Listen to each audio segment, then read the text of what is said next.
তবে দুজনের সাথে ফেরার আগে আলোচনায় আমরা একটু ছোট্ট করে দেখে আসি কি নিয়ে আমরা আজকে আলোচনা করব।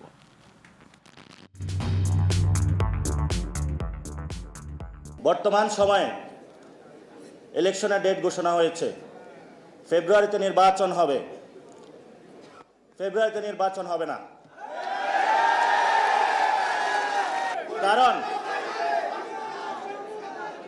কারণ যদি ফেব্রুয়ারিতে নির্বাচন হয়, আমার যে ভাইয়েরা শহীদ হয়েছিল, রক্ত দিয়েছিল সংস্কারের জন্য, একটি নতুন সংবিধানের জন্য, তাহলে কবরে গিয়ে তার লাশটা ফেরত দিতে হবে এই সরকারকে। আমার যে ভাইয়ের হাতটা চলে গিয়েছিল, যদি সংস্কার কাজ শেষ না করে নির্বাচন হয়, তাহলে এই সরকারকে আমার ভাইয়ের হাতটা ফিরিয়ে দিতে হবে।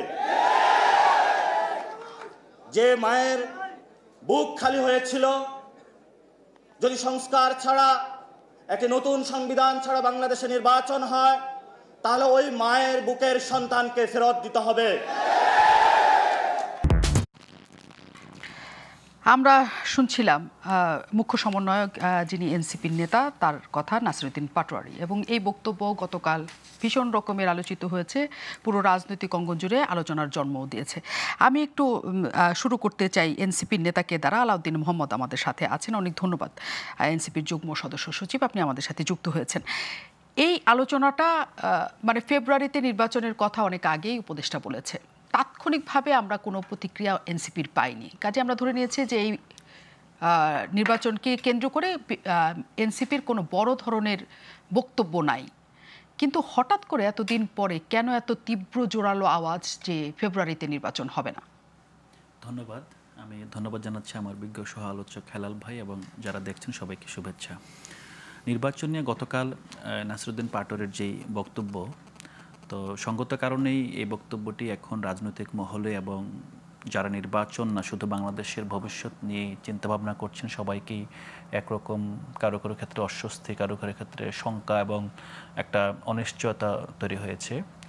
কিন্তু আমরা এনসিপি থেকে যদি এই বিষয়টা চিন্তা করি, এনসিপি থেকে আমরা এটাকে কেবল নাসিরউদ্দিন পাটোয়ারির বক্তব্য হিসেবে নিচ্ছি। আমরা এনসিপি থেকে এখন পর্যন্ত ফেব্রুয়ারি নির্বাচনকে স্বাগত জানিয়েছি। আমাদের নেতা আক্তার হোসেন স্পষ্টভাবে বলে দিয়েছেন ফেব্রুয়ারিতে নির্বাচন করলে আমাদের কোনো অসুবিধা নেই, এবং অনেকগুলো ক্ষেত্রেই জাতীয় ঐকমত্য প্রতিষ্ঠিত হয়েছে। এখন জুলাই সনদ সরকার যেটা বলেছেন জুলাই সনদ দিবেন, সেক্ষেত্রে আরও 1 মাস আমরা দেখেছি ঐকমত্য কমিশনকে এক্সটেন্ড করা হয়েছে সনদ কীভাবে বাস্তবায়ন হবে সে বিষয়ে আলোচনার জন্য।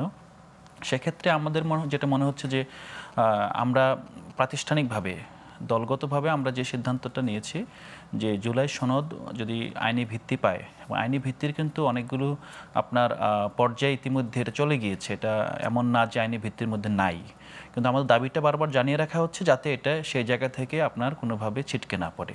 তো যে আইনি ভিত্তি যদি পায়, এবং যদি আইনি ভিত্তি পাওয়া মানে সনদ বাস্তবায়নের জন্য আপনার যে কার্যকর ব্যবস্থা, সেই ব্যবস্থায় আমরা চলে যাব। তো সেটা চলে গেলে তো ফেব্রুয়ারিতে নির্বাচনের ক্ষেত্রে কোনো সংশয় নেই, আমাদের নির্বাচনে অংশগ্রহণ করার ক্ষেত্রে এখন পর্যন্ত কোনো বাধা দেখছি না। তো এই জন্য এই বক্তব্যটা, হ্যাঁ এটা ঠিক আছে, আপনি যেটা বললেন যে এই বক্তব্যটা আমরা নাসিরউদ্দিন পাটোয়ারির বক্তব্য হিসেবে দেখছি, এবং আমাদের দলীয় বক্তব্য হিসেবে দেখছেন না? ডেফিনেটলি নট, এটা দলীয় বক্তব্য না। নাসিরউদ্দিন পাটোয়ারি আপনাদের দলের শীর্ষ নেতাদের একজন। জি, তিনি কি এরকম সমাবেশে দাঁড়িয়ে শুধু ব্যক্তিগত মতামত দিতে পারেন? এটা রাজনৈতিক ক্ষেত্রে অনেক সময় হয়। এখন আপনি শুধুমাত্র এনসিপি না, প্রতিটা দলে দেখা যায় আপনার রাজনৈতিক যে বক্তব্য এবং বক্তাদের মধ্যেকার সমন্বয় অনেক সময় থাকে না। তবে স্বাভাবিকভাবে এখানে আপনার এনসিপির যেই নেতৃত্ব গতকাল বক্তব্য দিয়েছেন, তাদের অনেকেই কিছুদিন পূর্বেই আপনার দলের প্রধান কর্তৃক একটা শোকজ খেয়েছিলেন, আপনি শোকজের পরে জবাবও দিয়েছেন, এবং সেটা নিয়েও তাদের যেই গোয়েন্দা সংস্থারা তাদেরকে কক্সবাজারে আক্রমণ করেছিল, তাদের হোটেল রুমের সামনে গিয়ে ভিড় করেছিল, মানে একরকম আপনার গ্রেপ্তার পরোয়ানার মতো যে তারা কোথায় কী করছে। তো সেক্ষেত্রেও তাদের হয়তো বা এই গোয়েন্দা সংস্থার প্রতি, পাশাপাশি মিডিয়াদের প্রতি একটা ক্ষোভ ছিল। এই ক্ষোভটা কিছু ক্ষেত্রে হয়তো সঙ্গত, কারণ মিডিয়া, আপনি দেখেছেন যে চ্যানেল 1-এর যে সাংবাদিক পারভেজ সাহেব আজকে একটা লাইভ করেছেন, সেখানে তিনি স্পষ্টত উল্লেখ করেছেন, তিনি একটা প্রশ্ন ছুড়ে দিয়েছেন। কিন্তু আসলে আপনার যখন আমরা সত্যকে মিথ্যার মতো বিকৃত করে অথবা মিথ্যাকে সত্যের মতো করে প্রকাশ করি, এটা কিন্তু আপনার শুধুমাত্র সাংবাদিকতার সেন্সেই নয়, সমাজে যখন কোনো ফ্যাসাদ অথবা কোনো বড় ধরনের বিভ্রান্তি সৃষ্টির জন্য কিন্তু একটা প্রশ্নবোধক চিহ্ন অথবা একটা দাড়ি কমা এই জ্যোতি চিহ্নগুলো খুবই গুরুত্বপূর্ণ ভূমিকা পালন করে।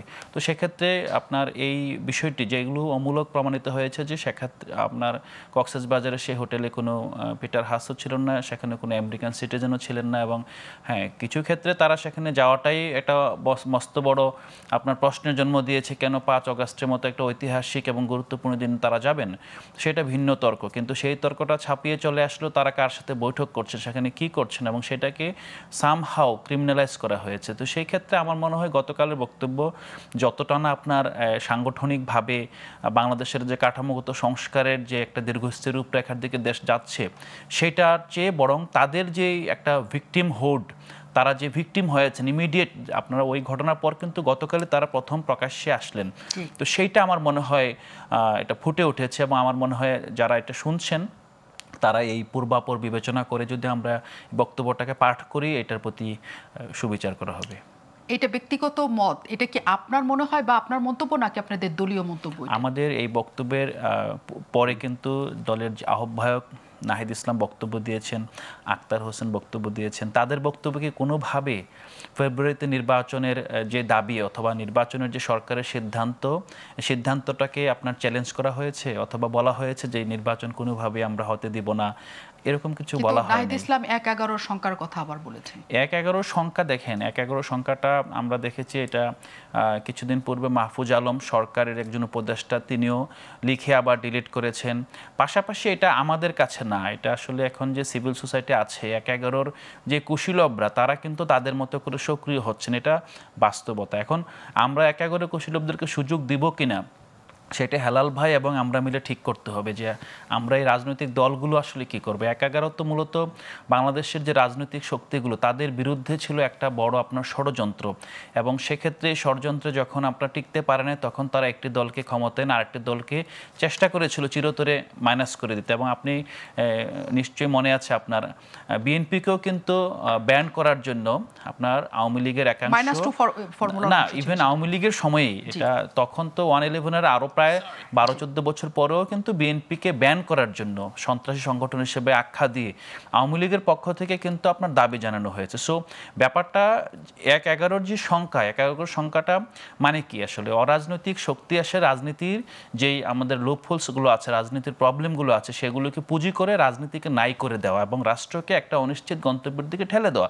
এটাই কিন্তু 111-এর মূল যেই আপনি বলেন যে অন্তর্নিহিত যেই তাৎপর্য, যে 111টা বললাম কি বুঝাই। তো এখনো কিন্তু যদি আমরা নিজেদের ভিতরে, আমি কিন্তু খুব আন্তরিকভাবে বলছি যে আমরা যারা রাজনৈতিকভাবে আপনার সক্রিয় আছে, পাশাপাশি এখানে বাংলাদেশপন্থী যেই অরাজনৈতিক শক্তিও আছে, তারা যদি এক থাকে তাহলে তো 111-এর মতো আপনার কোনো ঘটনা ঘটতে পারবে না। তবে 111-এর আশঙ্কা শুধু এখন না, এখানে নির্বাচনের পরও আমাদেরকে মাথায় রাখতে হবে যে বাংলাদেশটা এখন যত দিন যাচ্ছে, আপনি দেখেন এখানে আমরা বিএনপির যেই মহাসচিবের একটা মন্তব্য থেকে অনেক তর্ক হয়েছে, বিতর্ক হয়েছে, দক্ষিণপন্থার উদ্ভব হচ্ছে অথবা বিকাশ হচ্ছে। কিন্তু দক্ষিণপন্থার বিকাশ না হলেও এখানে কিন্তু মতাদর্শ ভিত্তিক রাজনীতির এখানে একটা উর্বর ক্ষেত্র তৈরি হচ্ছে। কেন ক্ষেত্র তৈরি হচ্ছে? মানে যেটাকে আমরা মধ্যপন্থা বলি অথবা যেটাকে মূলত নাগরিক অধিকার ভিত্তিক রাজনীতি, অথবা আমরা যদি আরও মানে ইয়েসেন্সে বলি যে রাষ্ট্রের যে রাজনীতি, রিপাবলিকের রাজনীতি, সেই রাজনীতি যখন ফেল করার পথে থাকে তখন কিন্তু মতাদর্শিক যে শক্তিগুলো আছে সেই শক্তিগুলো কিন্তু জাস্টিফিকেশন নিয়ে জনগণের কাছে গিয়ে কিছু ক্ষেত্রে তাদের কর্মের জাস্টিফিকেশন, অন্যদিকে আপনার রাজনৈতিক যে শূন্যতা, কোন রাজনীতির শূন্যতা? মেইন স্ট্রিম রাজনীতির যে শূন্যতা, যেটা রিপাবলিকের রাজনীতি, রাষ্ট্রের রাজনীতি, সেই শূন্যতার জায়গায় কিন্তু তারা স্যাবোটেজ করে। বাংলাদেশ কিন্তু এখন সামহাও আমরা আশঙ্কা করছি দুইটা বিষয় একত্রে কাজ করতে পারে। একটা হলো আভ্যন্তরীণভাবে আমাদের আপনি ইসলামপন্থী শক্তির বিভিন্ন ধারাগুলো আপনার এখন স্যাবোটেজ করতে পারে। আমি কিন্তু ইসলামপন্থী শক্তি বলতে যারা সংবিধান মেনে গণতন্ত্র মেনে কাজ করছে তাদের কথাই বলছি না, আমি বলছি যে মোটা দাগে এখানে দৃশ্যমান অদৃশ্যমান অনেকগুলো শক্তি আছে। পাশাপাশি এটার সাথে অ্যাড হতে পারে যে বিদ্যমান যে ভূ রাজনৈতিক যে সমীকরণ, এই সমীকরণে বাংলাদেশকে বহিঃশক্তির যেই আপনার যারা ক্রিয়া করে তারা কিভাবে দেখছে, আর এটার ভিতরে আপনার ইন্ডিয়া এখানে কি ভূমিকা পালন করবে, এই সবগুলো মিলিয়ে যদি পাঠ করে আমি মনে করব যে বাংলাদেশের আমাদের এখন দায়িত্বশীল রাজনীতির সময়, আমাদের কোনোভাবেই একদম ঐক্য তার মানে ভাঙার সময় না। আপনি বলছেন নাহিদ ইসলাম বলেছে সেটা দায়িত্বশীল রাজনীতির জন্য, যদি না হয় তাহলে ওয়ান এনিভার আসবে, সেটার সাথে ফেব্রুয়ারিতে নির্বাচন হওয়া না হওয়া নিয়ে কোনো সম্পর্ক ফেব্রুয়ারিতে নাই। নির্বাচন আমি আসবো আপনার কাছে আবারও।